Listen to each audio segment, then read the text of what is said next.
I'm Rebecca Mitchell, and I'm 28 years old. My stepmother just asked why I was at my own father's funeral.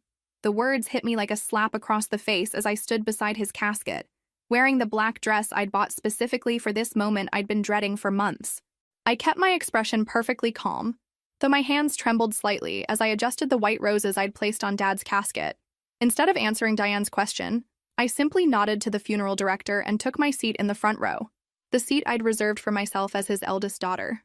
That simple action set off a chain of whispers and uncomfortable glances that would change everything. But I had no idea what was coming next. Where are you watching from today? Drop your location in the comments below and hit that like and subscribe button if you've ever felt invisible in your own family. You'll definitely want to stick around for what happened next. Let me take you back to how this whole mess started. The call came on a Tuesday morning while I was getting ready for work at my marketing job in downtown Phoenix. Unknown number, which I almost didn't answer. Thank God I did. Miss Mitchell? This is St. Joseph's Hospital. Your father, Robert Mitchell, was brought in this morning following a heart attack. The world stopped. Dad was only 62, still running his construction company, still playing weekend golf. Heart attacks happen to other people's fathers, not mine. I drove to the hospital in a daze, my mind racing through all the things I should have said, should have done. When I arrived, Diane was already there with Tyler and Madison, my half-siblings. They formed a tight circle in the waiting room, and I noticed immediately that there wasn't space for me to join them. How is he? I asked, approaching cautiously. Diane barely looked up. Critical condition. They're doing everything they can. Her tone was clipped, professional, like she was speaking to a distant acquaintance rather than her husband's daughter. Tyler, 22 and perpetually glued to his phone, didn't acknowledge me at all. Madison, 19 and away from college for the emergency, gave me a brief nod before returning to her conversation with her mother. I stood there for a moment, unsure where I belonged in this family portrait of grief. Finally, I took a seat across from them, close enough to hear updates, but far enough to avoid intruding on their space. It was a dance I'd been performing for 12 years, ever since Dad married Diane when I was 16. The hours crawled by. Doctors came and went with updates that grew increasingly grim.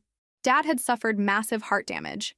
Even if he survived, the recovery would be long and uncertain. I watched my stepfamily process this information as a unit, sharing comfort and making decisions together. When Dad briefly regained consciousness around midnight, I was the last one allowed to see him. By then, he was heavily sedated and barely coherent.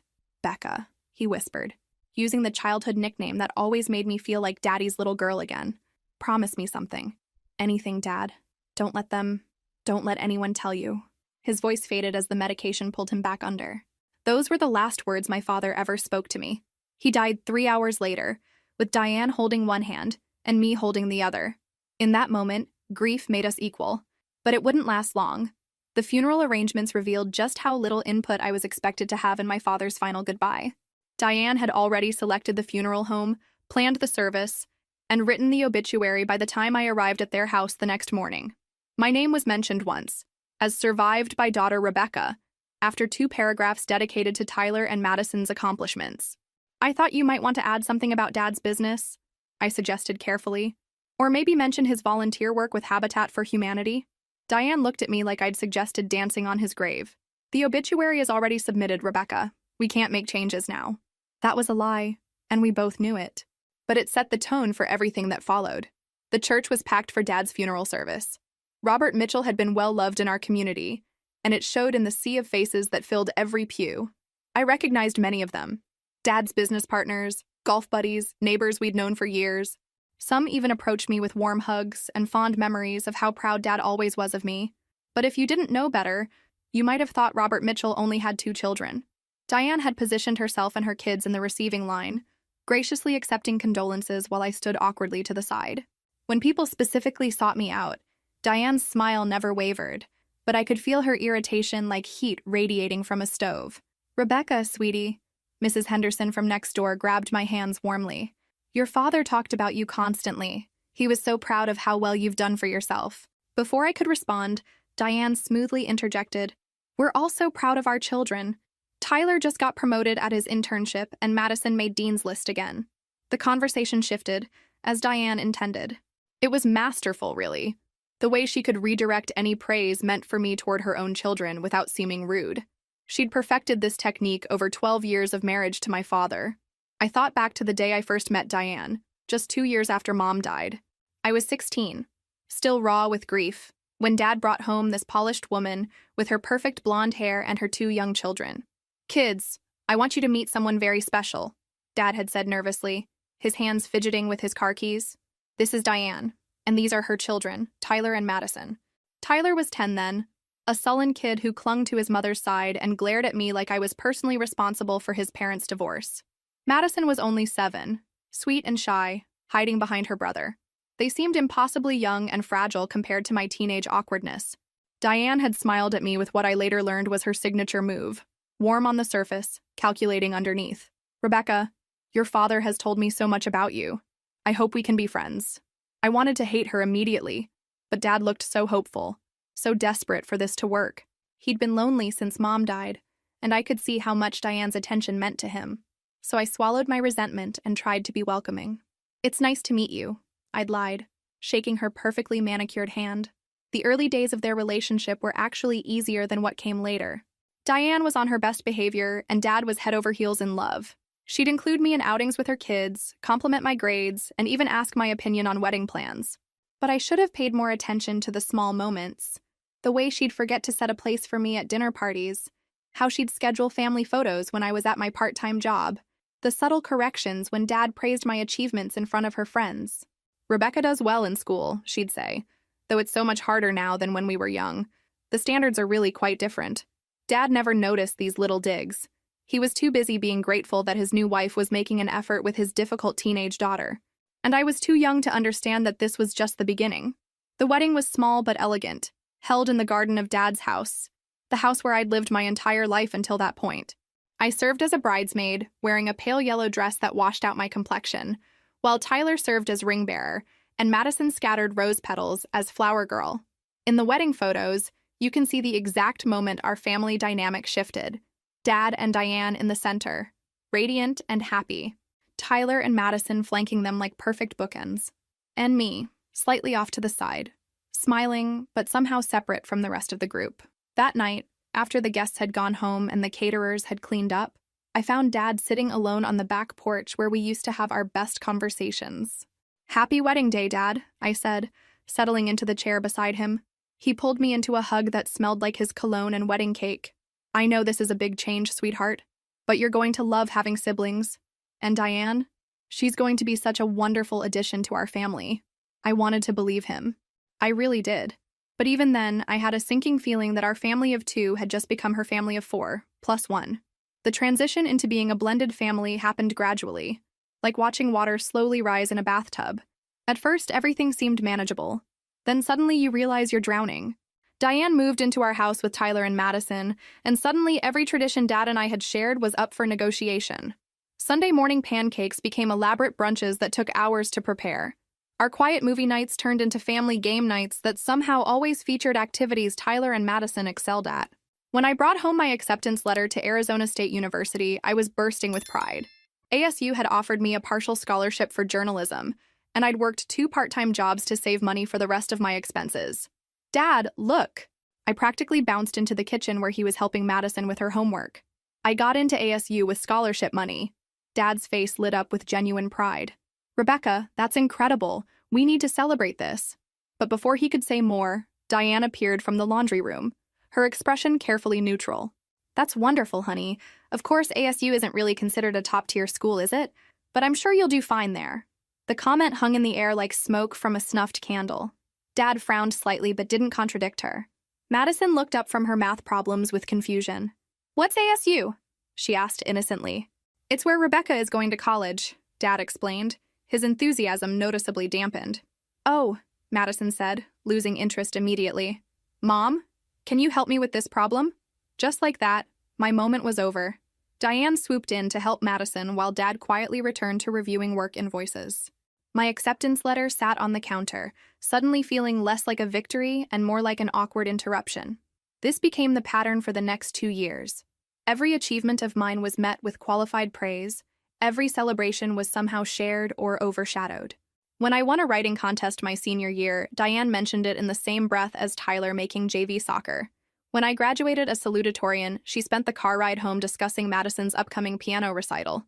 Dad loved me. I never doubted that. But he also loved his new family, and keeping peace in the house meant not making waves. Diane was careful never to be openly cruel or dismissive when he was paying attention. She was too smart for that. The real moments of conflict happened when Dad wasn't around to witness them. Like the time I came home from my job at the local newspaper to find Tyler wearing my ASU sweatshirt, the one I'd bought with my own money to show school spirit. "Tyler, that's mine," I said, trying to keep my voice level. He shrugged. "Mom said I could borrow it. It's just a shirt." I found Diane in the laundry room, folding towels with meticulous precision. "Diane, could you ask Tyler not to wear my things without permission?" She looked at me with surprise that seemed genuine. "Oh, sweetie, I'm sorry. I didn't realize it was so special to you. It was just sitting in the clean laundry and Tyler needed something warm. I thought you wouldn't mind sharing with your brother." The word brother always felt forced when she said it, like she was reading from a script. But the real genius of her response was how it made me seem petty for caring about a sweatshirt. After all, shouldn't family members share? "It's fine," I said, because what else could I say? "Just ask next time?" "Of course," she smiled. "We're all still learning how to live together, aren't we?" These small erosions of my place in the family continued through my college years. When I came home for holidays, I'd find Tyler had moved into my childhood bedroom because his room was being used for Diane's home office. When I called Dad, Diane would chat briefly with me before handing him the phone, effectively controlling the conversation. The worst part was how Dad seemed oblivious to it all. In his mind, we were one big happy family working through normal adjustment issues. He'd beam with pride when Diane included me in family photos or mentioned my accomplishments to friends. He never saw the careful orchestration behind her gestures. "You're so lucky to have Diane," he told me once during my junior year. "She really goes out of her way to make you feel included." I wanted to laugh. Or cry. Maybe both. Instead, I nodded and agreed. Because what was the alternative? Telling Dad that his wife's kindness was performative would only hurt him and change nothing. But there were moments when Dad's protection of me shone through. Moments that kept me holding on to hope that our bond was stronger than Diane's subtle manipulations. Like the time Diane suggested I shouldn't come home for Tyler's high school graduation because it would be too crowded with extended family visiting. Dad shut that down immediately. "Rebecca is family," he said firmly. "She'll be there." Or when Diane forgot to include me in the family Christmas card photo and Dad made them retake it. "My daughter belongs in this picture," he'd said, wrapping his arm around me. These moments reminded me that despite everything, I was still his daughter. He still loved me. He still chose me, even when it would have been easier not to. But now he was gone, and I was about to discover just how much his protection had meant. The actual funeral service was beautiful, exactly what Dad would have wanted. Pastor Williams spoke about Dad's generous spirit and his commitment to family. The eulogies painted a picture of a man who'd built a successful business while never forgetting his roots or his responsibilities to others. I'd prepared my own eulogy, 3 pages of memories about the man who'd taught me to drive, helped me with math homework, and always believed I could do anything I set my mind to. But when the pastor asked if any family members wanted to speak, Diane smoothly stepped forward. "The children and I would like to say a few words," she announced, gesturing to Tyler and Madison. The children. Not our children or Robert's children, just the children. The exclusion was subtle but unmistakable. I sat in the front pew, my prepared speech folded in my purse, and listened as Tyler spoke about Dad teaching him to use power tools, and Madison tearfully recalled Dad's patience helping her learn to ride a bike.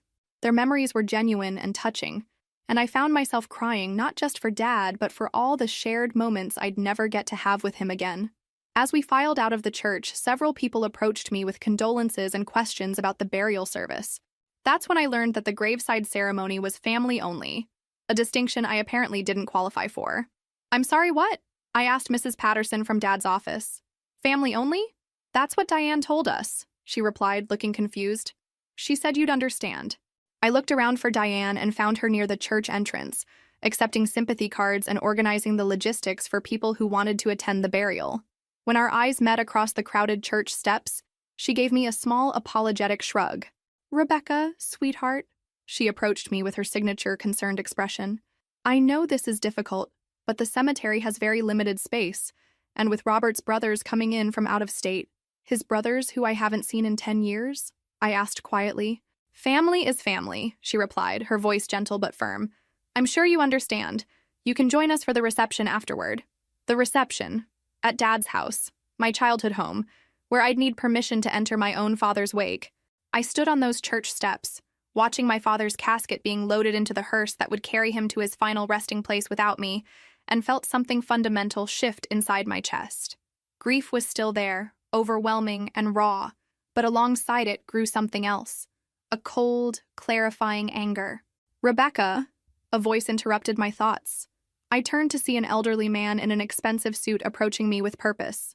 "I'm Harold Henderson, your father's attorney. I was wondering if we could speak privately for a moment." Diane, who had been watching this interaction from across the parking lot, suddenly appeared at my side. "Mr. Henderson, how thoughtful of you to come. We'll be in touch about the estate matters once we've had time to grieve properly."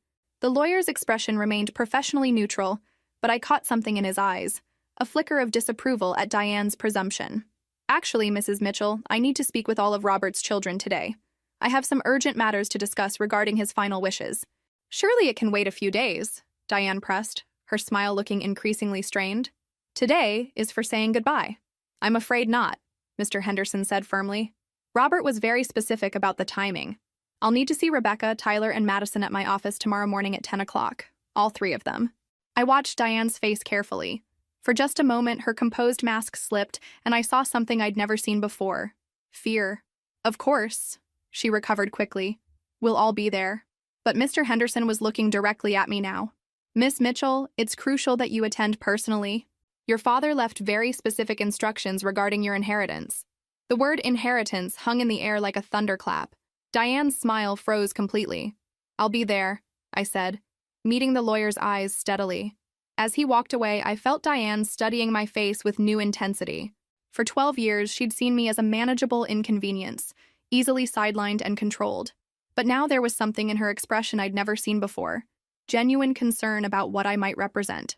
"Rebecca," she said carefully, "I hope you don't have any unrealistic expectations about your father's estate. Robert and I discussed everything thoroughly, and most of his assets are tied up in our home and the children's college funds." Her preemptive explanation only confirmed what I was beginning to suspect. Dad had left me something significant enough that Diane felt the need to manage my expectations in advance. "I'm not expecting anything," I replied honestly. "Dad gave me everything I needed while he was alive." But even as I said the words, I wondered if that was entirely true. Maybe Dad had one final gift waiting for me, something Diane couldn't orchestrate or control. The burial proceeded without me, as planned. I drove home to my apartment, still wearing my funeral dress, and sat in my kitchen wondering what tomorrow would bring.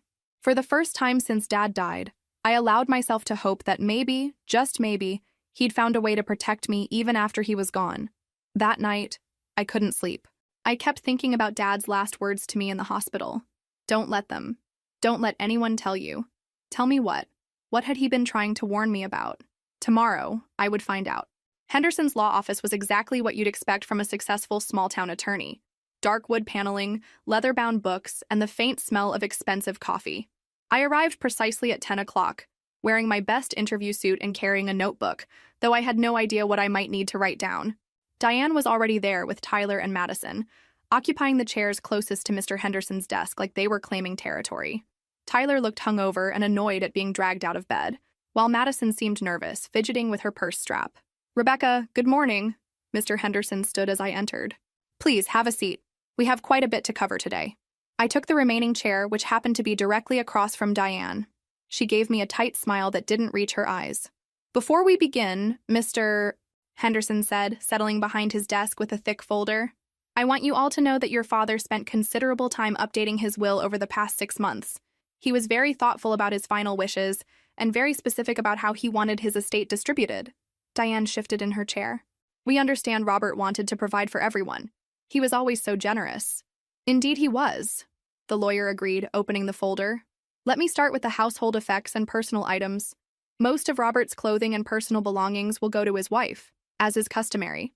However, he specifically requested that his watch collection, his golf clubs, and his photo albums be given to Rebecca." I felt tears spring to my eyes unexpectedly. Dad's watches had been his pride and joy, vintage pieces he'd collected over decades. I used to sit with him on Saturday mornings while he cleaned and wound them, listening to him explain their histories. "That's lovely," Diane said, though her voice was strained. "Those old watches need so much maintenance. I'm sure Rebecca will enjoy taking care of them." Mr. Henderson continued. "Now, regarding the house at Oak Street, currently valued at approximately I braced myself. Of course the house would go to Diane. She'd lived there for 12 years, raised her children there. It only made sense. Robert has left the house to Rebecca, along with all of its contents. The words hit the room like a physical blow. Madison gasped audibly. Tyler's phone clattered to the floor. And Diane went completely white. I'm sorry, she said slowly. Could you repeat that? The house goes to Rebecca, Mr. Henderson said patiently. Robert felt it was important that his daughter inherit the family home where she grew up. But where are we supposed to live? Madison's voice was small and panicked. That's our home, too. I felt sick. This wasn't what I wanted. I didn't need Dad's house, I just needed him to still be alive. There's more, Mr. Henderson continued. Robert's business, Mitchell Construction, along with all its assets, equipment, and current contracts, is also being transferred to Rebecca. The business has been valued at approximately $1 million. Diane stood up abruptly. This is impossible. Robert would never leave us with nothing.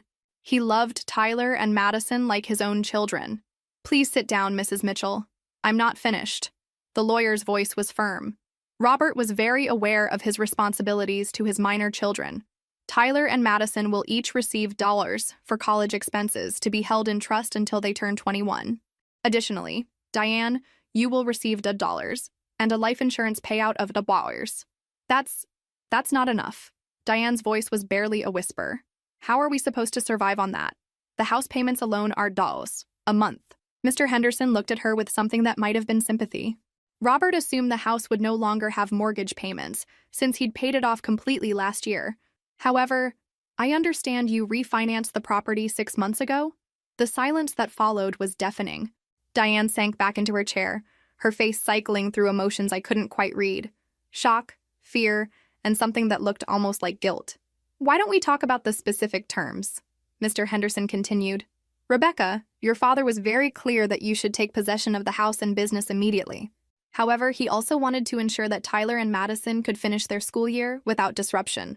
I found my voice for the first time since entering the office. Of course, I wouldn't dream of forcing them to move before graduation.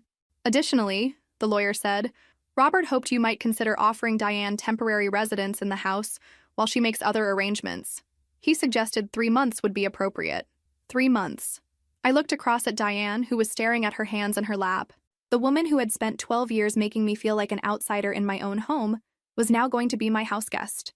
That's generous, I said carefully. We can discuss the details. But Tyler was apparently done listening. This is bullshit, he said, standing up abruptly. Why does she get everything? She hasn't even lived there in 10 years. Tyler, Diane warned quietly.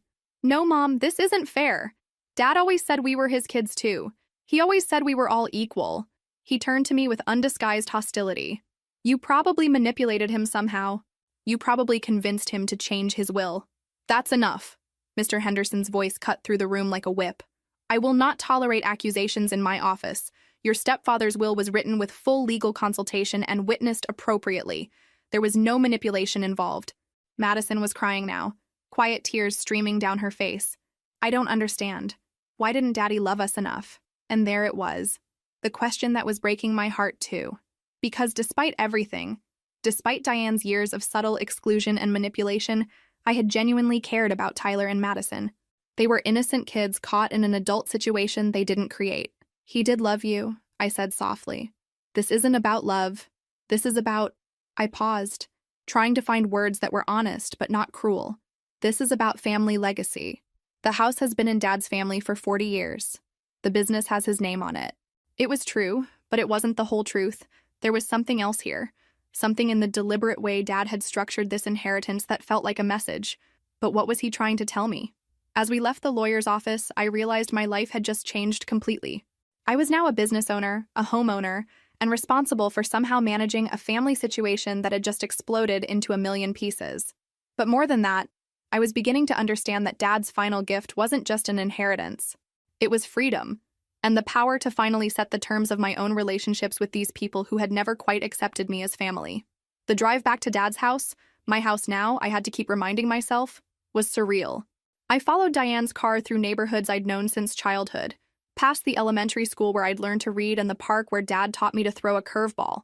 Everything looked exactly the same, but nothing would ever be the same again. When we pulled into the driveway, I sat in my car for a moment, staring at the red brick ranch house with its white shutters and the oak tree Dad had planted when I was 8. 3 months ago, this had been a place I visited awkwardly during holidays. Now it was mine, and I had no idea what that meant. Diane waited for me by the front door, her keys in her hand. For a moment, we both stood there in awkward silence. "I suppose you'll want these," she said finally, offering me the keys with stiff formality. "Keep them for now," I said. "We need to figure out how this is going to work." Inside, the house felt different immediately. Maybe it was knowing I now owned every piece of furniture, every family photo, every coffee cup in the cabinet, or maybe it was the way Diane moved through the rooms with newfound uncertainty, no longer the mistress of her domain. Tyler had disappeared immediately to his room, slamming the door with enough force to rattle the windows. Madison hovered in the living room, looking lost and fragile. "Rebecca," she said quietly, "are you going to kick us out?" The question hit me like a punch to the stomach. Despite everything, Madison had always been kind to him.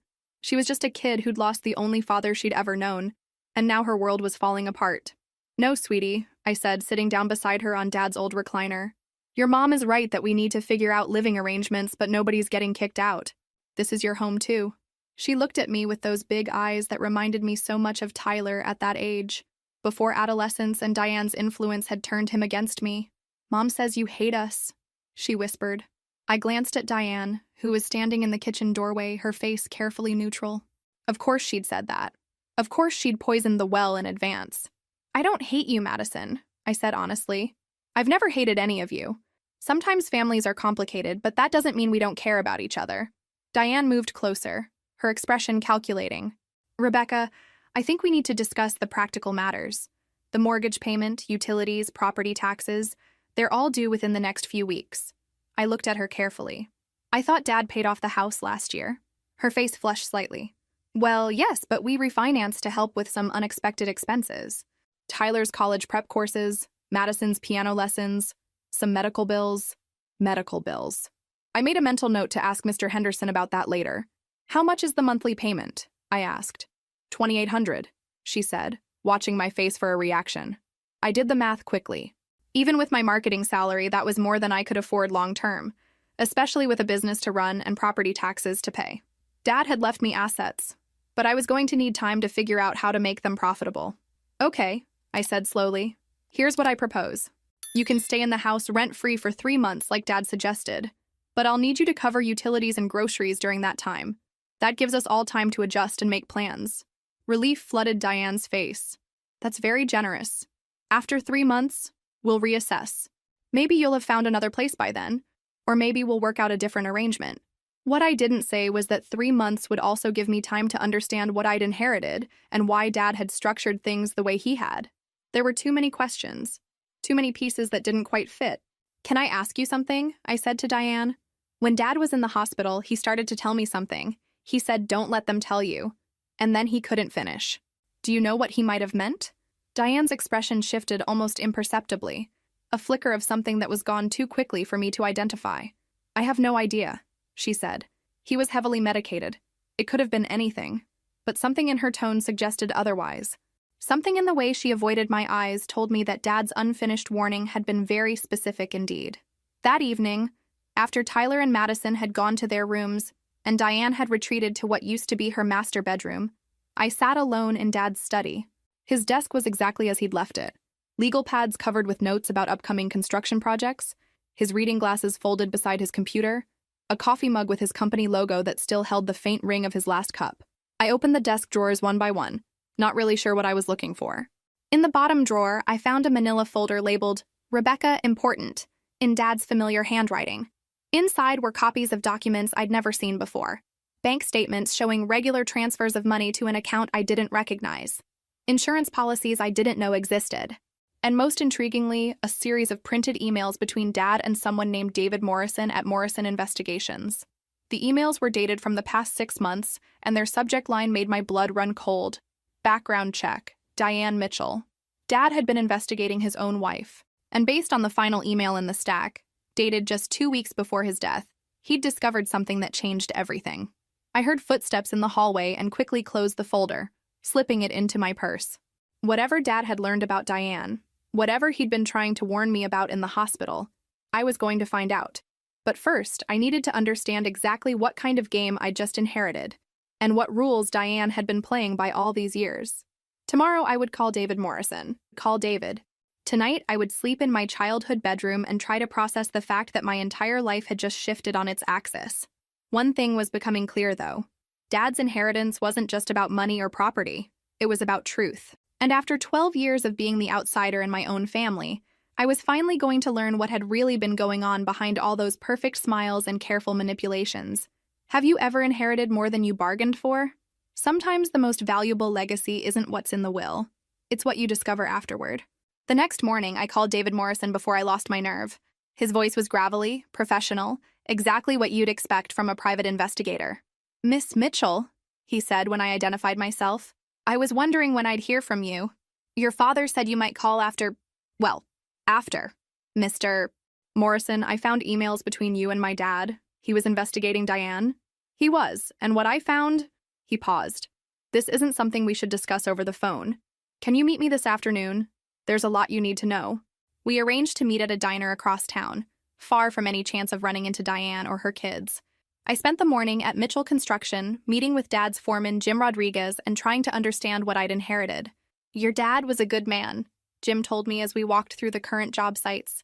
"Honest, fair, paid his bills on time. But the last few months he seemed worried about something. Kept asking me to document everything. Make sure all the paperwork was in order. Worried how?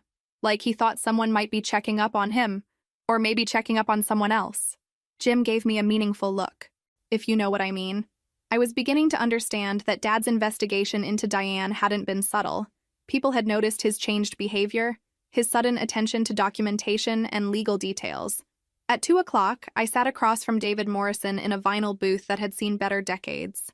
He was exactly what Central Casting would order for a private investigator. Mid-50s, gray hair, tired eyes that had seen too much. "Your father hired me 6 months ago," he began without preamble. "Said he had concerns about his wife's financial activities. Turned out his instincts were right." He slid a thick manila envelope across the table. "Diane Mitchell has been systematically stealing from your father for 3 years. Credit cards opened in his name, loans taken against the business, money transferred from his accounts to accounts she controls." My hands shook as I opened the envelope. Bank statements, credit reports, loan documents, all bearing Dad's name, but none authorized by him. "How much?" I whispered. "Close to $400,000, maybe more. She's good at covering her tracks, but not good enough." I stared at the papers, my mind reeling. "But why? Dad always made sure she had everything she needed." Morrison shrugged. "Some people are never satisfied. Or maybe she was planning her exit strategy. Either way, your father figured it out when he tried to pay off the house last year and discovered it had been refinanced without his knowledge." "Did he confront her?" "Not directly. He was smart about it, started changing passwords, moving money to accounts she couldn't access, updating his will. He wanted all his ducks in a row before he made any accusations. And then he died. Heart attack brought on by stress, according to his cardiologist. Your father had been dealing with high blood pressure for months, ever since he discovered Diane's activities. The implication hit me like a physical blow. Diane's theft had literally contributed to Dad's death. "There's more," Morrison continued. "The medical bills she claimed caused the refinancing? Those were for Tyler's rehab. Kid has a serious gambling problem, racked up debts with some dangerous people. Diane paid them off using your father's money." Everything clicked into place. The way Diane had managed every aspect of Dad's financial life, the way she'd isolated me from family business discussions, the careful control of information and access. "What should I do with this?" I asked, gesturing to the evidence. "That's up to you. You've got enough here for criminal charges if you want to pursue them. Or you could use it as leverage to get your father's money back." I thought about Tyler and Madison, about the mess they'd inherit if their mother went to prison. I thought about Dad, who'd spent his final months stressed and heartbroken over his wife's betrayal. "I need time to think about this." "Take all the time you need." "But Miss Mitchell, your father's last request was that I make sure you got this information. He wanted you to know the truth about what you were dealing with." That evening, I sat in Dad's study with Morrison's evidence spread across the desk. Every document told the same story. Years of calculated deception and theft by a woman Dad had trusted completely. But there was something else in the papers that caught my attention. A bank account I'd never seen before, opened 3 months ago in my name with a substantial balance. I called Morrison immediately. "There's an account here with my name on it. I never opened this." "Your father did. He'd been moving money there for months, trying to protect it from Diane's access. That's your real inheritance, Miss Mitchell. About $600,000 that she never knew existed. $600,000. More than enough to pay off the house, run the business, and secure my future. Dad had been 3 steps ahead of everyone, protecting me even while his own world was falling apart. What do you think will happen next? Drop your predictions in the comments below. I have a feeling you're going to be surprised by how this all unfolds. Armed with the truth about Diane's theft, I had decisions to make. But first, I needed to understand exactly what I was working with. The next morning, I drove to Dad's bank and met with his personal banker, Margaret Chen. She'd handled Dad's accounts for 15 years and knew him well. "Rebecca, I'm so sorry for your loss," she said, settling behind her desk with a thick file. "Your father was one of our most valued customers. Mrs. Chen, I need to understand Dad's financial situation. I've discovered some irregularities." Her expression shifted to concern. "What kind of irregularities?" I showed her Morrison's documentation. As she reviewed the evidence, her face grew increasingly grim. "This is exactly what your father suspected," she said finally. "About 4 months ago, he came in asking us to track unusual activity on his accounts. We helped him identify several unauthorized transactions. Did you report it?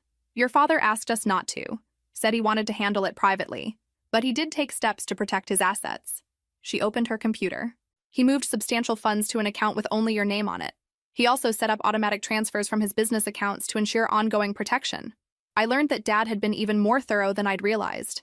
Not only had he hidden money from Diane, he'd also restructured his business to limit her access to company funds. There's something else," Mrs. Chen continued.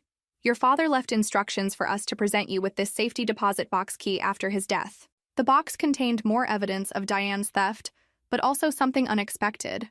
A video recording Dad had made just weeks before his death. I watched it that evening in the privacy of my apartment. Dad looked tired but determined as he spoke directly to the camera. "Rebecca, if you're watching this, it means I'm gone, and you've discovered what Diane has been doing. I need you to know that none of this is your fault, and I'm sorry I didn't protect you better from her manipulation over the years." Tears blurred my vision as Dad continued. "I should have seen what she was doing to our family dynamic. I should have recognized how she was pushing you out while pretending to include you. I failed you as a father, and I'm hoping this inheritance can give you the power to set things right." He leaned closer to the camera. "Use this information however you think is best. But don't let her continue hurting people. Tyler and Madison deserve better than a mother who teaches them that stealing and manipulation are acceptable." The video ended with Dad's final message.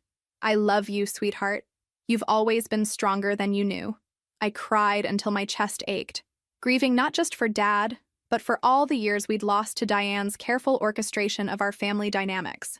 But then I dried my tears and started planning. The first step was taking full control of the construction business. I spent the next week meeting with employees, reviewing contracts, and learning how Dad had built his company from the ground up. "Your father was proud of this business," Jim Rodriguez told me during our final walkthrough. "But more than that, he was proud of you. Last few months, all he talked about was how smart you were, how you'd be able to handle anything." "Did he say anything specific about the company's future?" Jim smiled.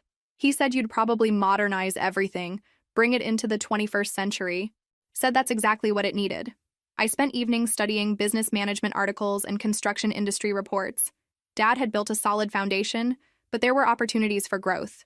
Digital marketing for residential clients, partnerships with local architects, expansion into sustainable building practices. Within 2 weeks, I'd implemented new project management software and hired a part-time bookkeeper to help with the financial complexity I'd inherited. The business wasn't just surviving the transition, it was thriving. But the real test came when I got home each evening to the house I now shared with Diane and her children. The dynamic had shifted completely. Diane moved through the rooms with careful politeness, no longer the confident matriarch, but a woman walking on eggshells. She offered to cook dinner, cleaned meticulously, and avoided any topic that might cause conflict. Tyler remained hostile but had stopped his open confrontations. Madison was warming up to me, especially after I helped her with a science project and took her shopping for new clothes when Diane claimed they couldn't afford it. "Rebecca," Madison said one evening as we worked on her homework together, "Mom says we might have to move soon. What do you think about that?" She shrugged. "I like it here. This is the only home I remember. But Mom says you probably want your privacy." I looked at this sweet girl who'd been caught in the middle of adult drama she didn't understand. "Madison, Nobody's making any hasty decisions about moving. We're all still figuring things out. But privately, I knew the current arrangement couldn't last forever. Diane's presence in the house felt increasingly strained, and I could sense her growing desperation as her 3-month timeline approached. The breakthrough came when I discovered Tyler trying to hack into Dad's old computer. "Looking for something specific?" I asked from the doorway of Dad's study. He spun around, face flushed with guilt. I wanted to see if there were any pictures of me and Dad. Mom deleted everything from her phone. It was the first time Tyler had mentioned Dad with genuine emotion rather than anger about the inheritance. I sat down beside him. "Your dad loved you, Tyler. The inheritance isn't about love. It's about responsibility and family legacy. Then why didn't he leave me the business? I could have learned to run it." I studied his face, seeing past the bravado to the hurt underneath. "Can I ask you something? What do you know about the debts your mom paid off using Dad's money?" His expression shifted to wariness. "What debts?" So he didn't know. Diane had kept Tyler in the dark about his gambling problem's impact on the family finances. This was my opportunity to begin unraveling Diane's web of lies, not with accusations, but with truth delivered with compassion. 2.5 months into our cohabitation arrangement, I knew it was time to have the conversation I'd been dreading. But first, I needed one more piece of information. I arranged to meet with Mr. Henderson again, this time armed with all of Morrison's evidence and my growing understanding of Dad's true financial situation. "I need to know what my legal options are," I told him, spreading the theft documentation across his desk. He reviewed everything with the thoroughness that had made him Dad's trusted advisor for 20 years. "You have multiple options," he said finally. "Criminal prosecution for fraud and theft, civil litigation to recover the stolen funds, or..." He paused. "You could use this information to negotiate a settlement that protects your interests while avoiding public scandal. What would Dad have wanted? Your father was primarily concerned with protecting you and ensuring Tyler and Madison weren't permanently damaged by their mother's choices. He believed Diane could be held accountable without destroying her children's futures." That evening, I asked Diane to meet me in Dad's study after Tyler and Madison had gone to bed. She entered the room cautiously, as if sensing this conversation would be different from our careful politeness of recent weeks. "Diane, we need to discuss your living arrangements after next month," I began. Relief flooded her face. "Of course.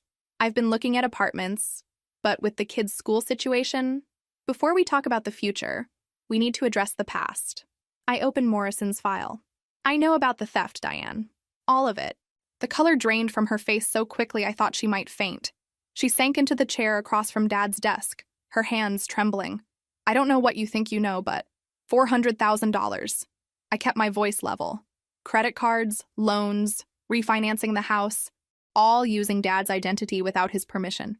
The silence stretched between us. When Diane finally spoke, her voice was barely a whisper.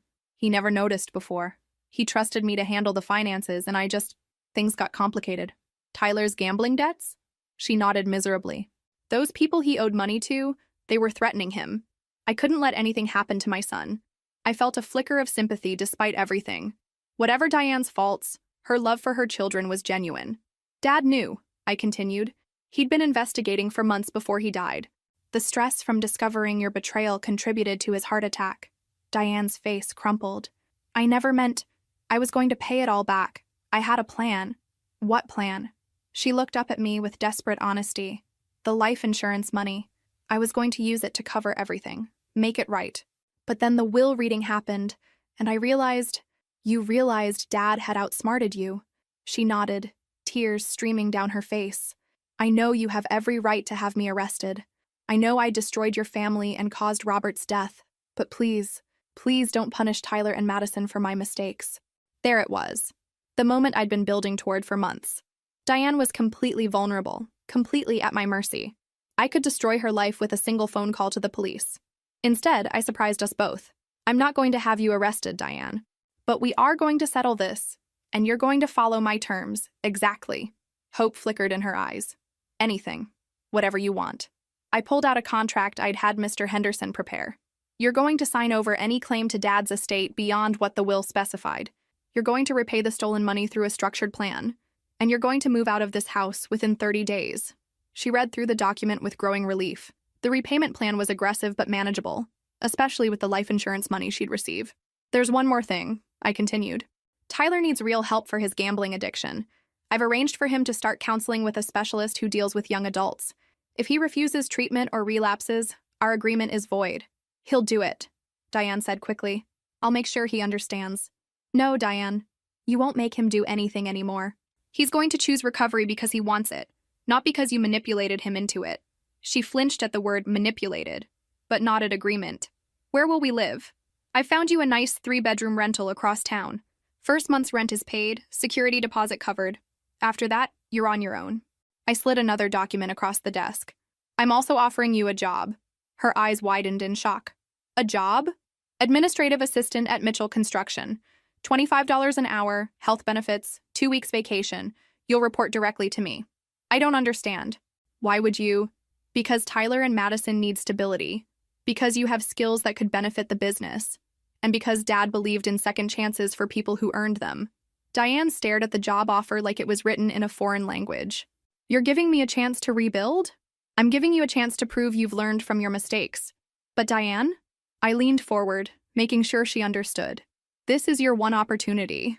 If you ever lie to me, steal from me, or try to manipulate my relationship with Tyler and Madison, you'll discover exactly how ruthless I can be.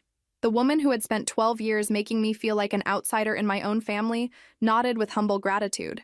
Thank you, she whispered. I don't deserve this kindness. You're right, I agreed. You don't. But Tyler and Madison deserve a mother who has the chance to become the person they need her to be. As Diane signed the contracts with shaking hands, I realized something had fundamentally changed inside me. I wasn't the uncertain girl who'd tried so hard to fit into their family dynamic. I wasn't even the grieving daughter who'd been excluded from her father's funeral. I was a woman who now held all the power, and I intended to use it wisely. The final month of our cohabitation was unlike anything I could have predicted. With her theft exposed and her future entirely dependent on my mercy, Diane transformed almost overnight. Gone was the subtle undermining and careful manipulation. Instead, she moved through the house with genuine humility, asking permission before changing anything, offering to help with household tasks she'd previously considered beneath her. Rebecca, she said one morning as I prepared for work, I've been thinking about what you said regarding Tyler's treatment. I know I've enabled his problems by always fixing them for him. I looked up from my coffee, surprised by her insight. That's a big realization. I've spent so many years trying to control everything, to make everything perfect for my children, that I never taught them to handle their own problems. She paused. The way I treated you. That was me trying to control Robert's relationship with you because I was threatened by how close you were. It was the closest thing to a genuine apology I'd ever received from her. Tyler's reaction to the mandatory counseling was predictably hostile at first.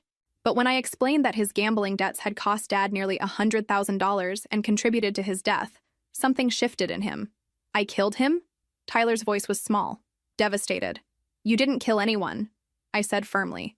But your choices had consequences that affected the whole family. That's why you need to learn healthier ways to cope with stress and pressure. Madison was the easiest to help. Without Diane's constant anxiety and financial stress, she blossomed. I enrolled her in art classes she'd always wanted to take, helped her apply for a summer internship at an architecture firm, and watched her confidence grow daily. Rebecca, she said one evening as we cleaned up after dinner, I'm going to miss living here. I'll miss having you here too, I replied honestly. But you know you're always welcome to visit, right? This house has always been about family and your family. The changes in our dynamic didn't go unnoticed by the community. When I attended Tyler's basketball game, several of Dad's friends commented on how well I was handling everything. Your father would be proud, Mrs. Patterson told me. You've taken a terrible situation and somehow made it work for everyone. But the real test came when Diane started working at Mitchell Construction. I'd worried about the awkwardness of being her boss, but Diane approached the job with genuine professionalism. She was organized, detail-oriented, and had a natural ability to handle client communications that proved invaluable. You're actually good at this, I told her after she'd successfully resolved a complex scheduling conflict with 3 different contractors. I always wanted to work, she admitted. But Robert preferred me to focus on the children and household management. I forgot that I had skills beyond being a wife and mother. Watching Diane rediscover her professional capabilities was surprisingly satisfying. For the first time in our 12-year relationship, I was seeing her as an individual rather than just the woman who'd married my father. The business itself was thriving under my leadership. Word had spread that Mitchell Construction was now run by Robert's daughter, and several clients specifically requested meetings to discuss upcoming projects. People trust the Mitchell name, Jim Rodriguez explained. But they're also curious about you. You're bringing fresh ideas while maintaining your dad's reputation for quality. I'd implemented new marketing strategies, upgraded our equipment, and established partnerships with local suppliers that reduced costs significantly. The company was more profitable than it had been in years. But my proudest achievement was what I'd accomplished with Tyler. 3 weeks into his counseling, he approached me with something that looked like genuine remorse. "Rebecca, I need to tell you something. I've been blaming you for Dad leaving me out of the will. But I think I know why he did it." I waited for him to continue. I wasn't ready for that kind of responsibility. Hell, I can barely manage my own life. But you've turned everything around. The business, our family situation, even helping Mom become a real person again instead of just someone who lives through her kids. Tyler. No, let me finish.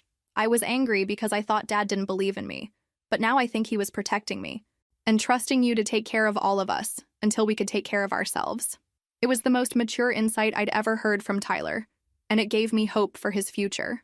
The night before Diane and the kids moved to their new house, we had one final family dinner in Dad's dining room. The conversation was relaxed, even warm, in a way that felt completely foreign to our previous interactions. "I have something to say," Diane announced as we finished dessert. "Rebecca, I owe you an apology that's 12 years overdue." Tyler and Madison looked surprised. They'd never heard their mother acknowledge wrongdoing so directly. "I was threatened by you from the moment I met you," Diane continued. "You were so clearly Robert's priority, and I was insecure about my place in his life. Instead of building a relationship with you, I spent years trying to diminish your importance to him." She took a shaky breath. "I taught my children that love was a competition instead of something that grows when you share it. I'm sorry for that. I'm sorry for all of it." Madison reached over and squeezed my hand. Tyler nodded with newfound understanding, and I felt 12 years of resentment finally begin to dissolve. "Thank you for saying that," I replied, "and thank you for giving me the chance to know who you really are underneath all that fear."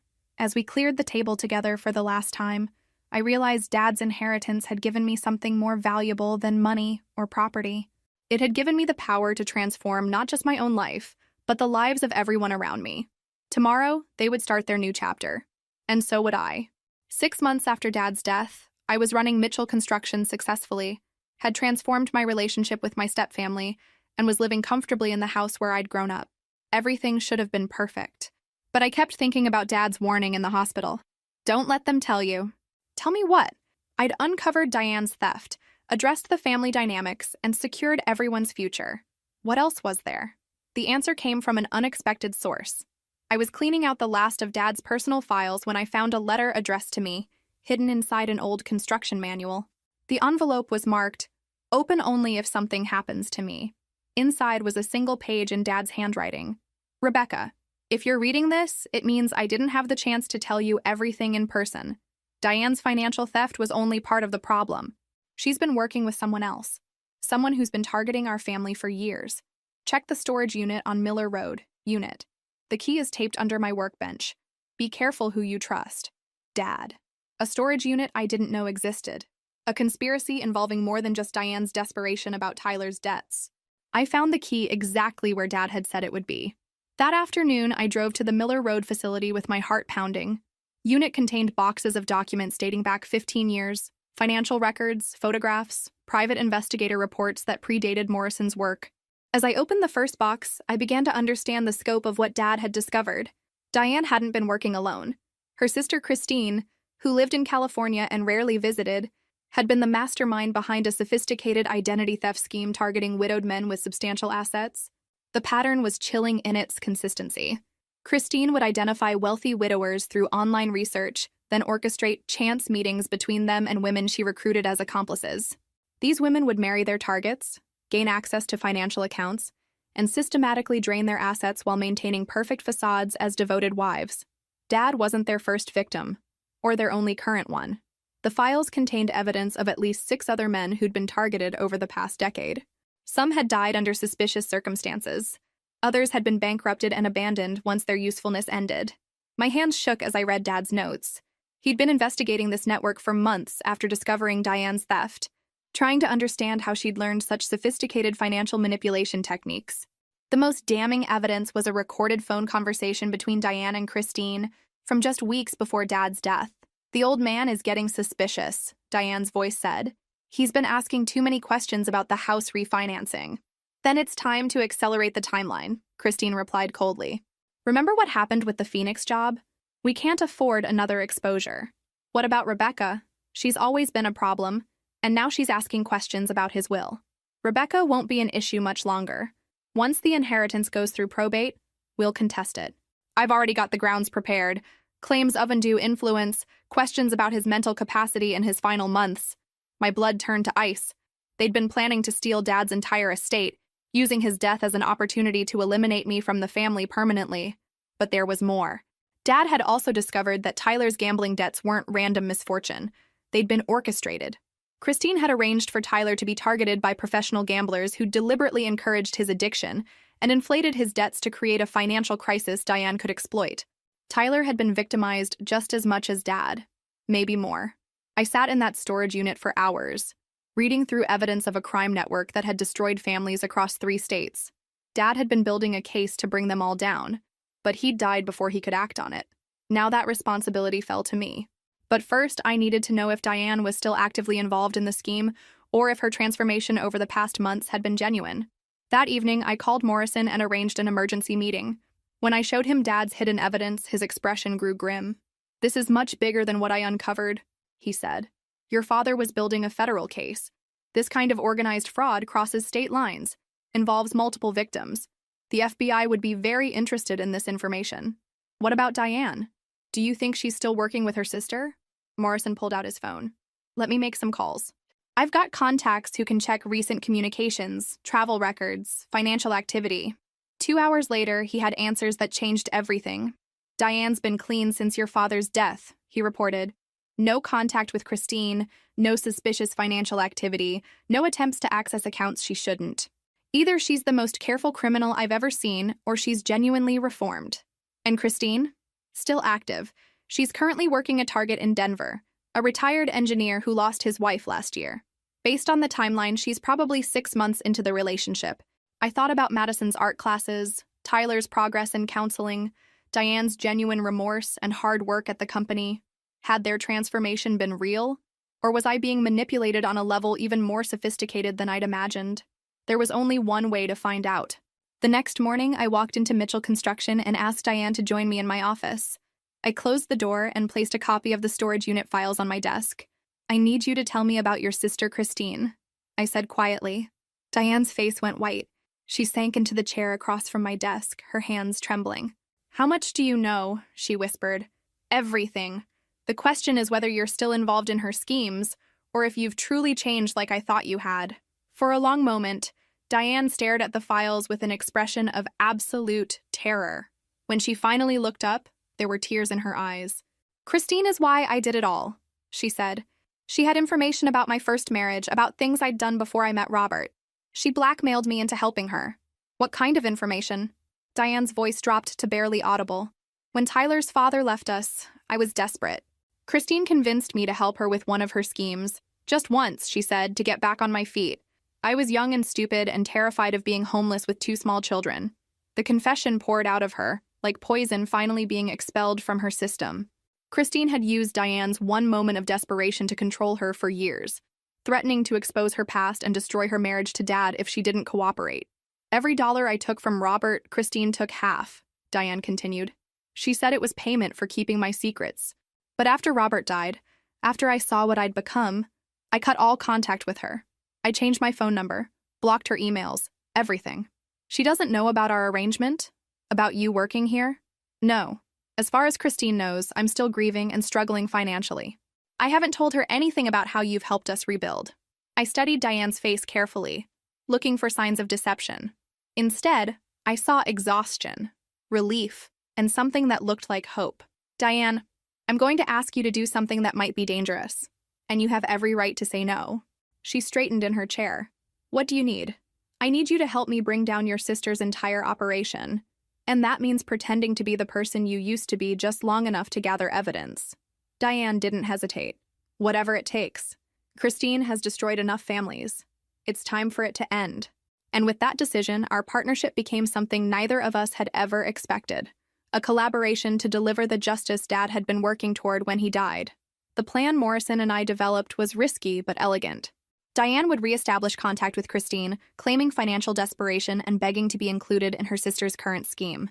We'd document everything, then turn the evidence over to federal investigators. Are you sure you want to do this? I asked Diane as we prepared for her first phone call to Christine in months. Once we start, there's no going back.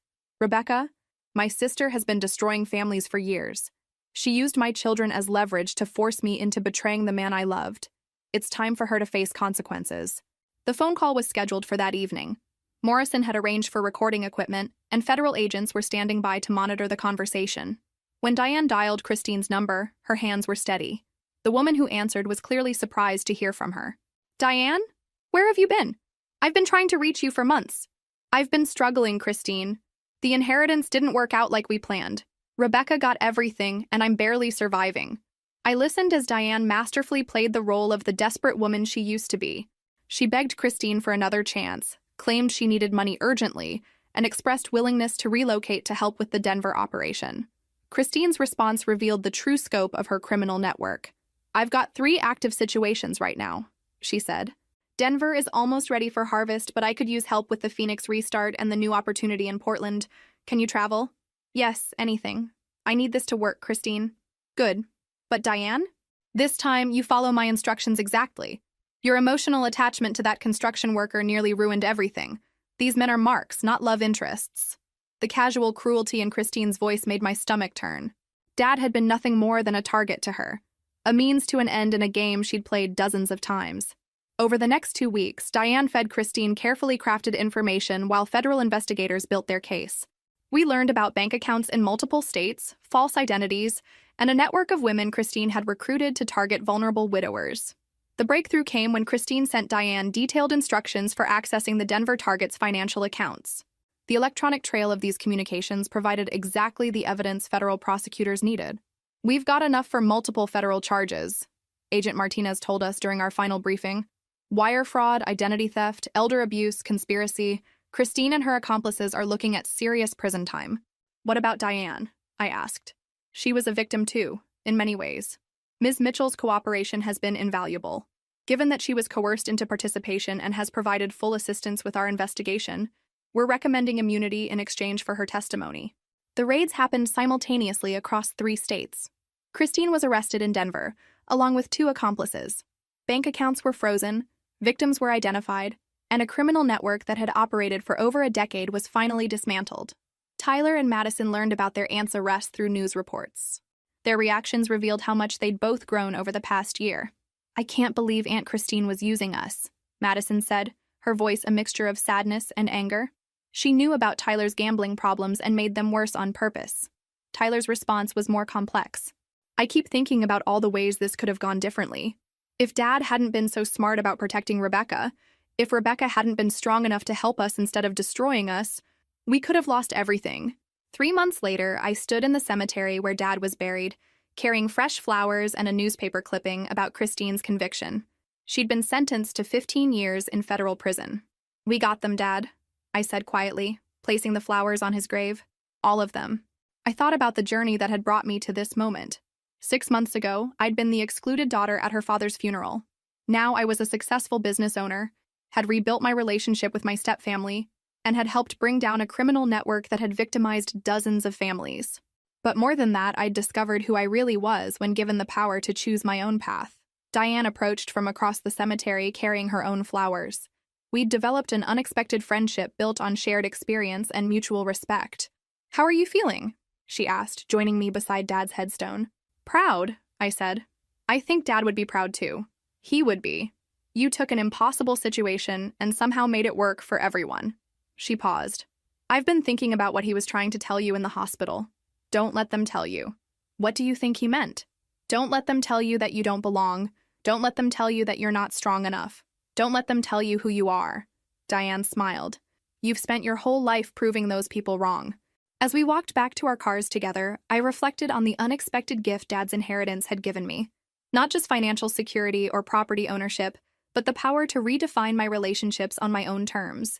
Tyler was thriving in college, his gambling addiction under control, and his relationship with me stronger than it had ever been.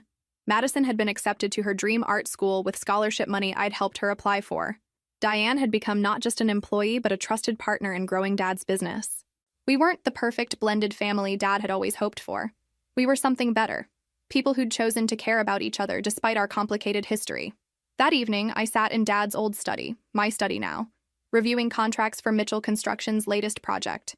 The business was thriving, my family relationships were healthy, and I'd found my place in the world Dad had wanted me to have. My phone rang with a call from a potential new client. As I answered with my professional greeting, I smiled at how different my voice sounded now. Confident, authoritative, completely secure in my own worth. Mitchell Construction. This is Rebecca Mitchell speaking. How can I help you? If this story resonated with you, make sure to like and subscribe for more stories about finding strength in impossible situations. Sometimes the greatest inheritance isn't what's written in a will, it's the courage to write your own ending. Remember, you're stronger than you know, and you deserve relationships that celebrate your worth rather than diminish it. Thank you for following Rebecca's journey with me, and I'll see you in the next story.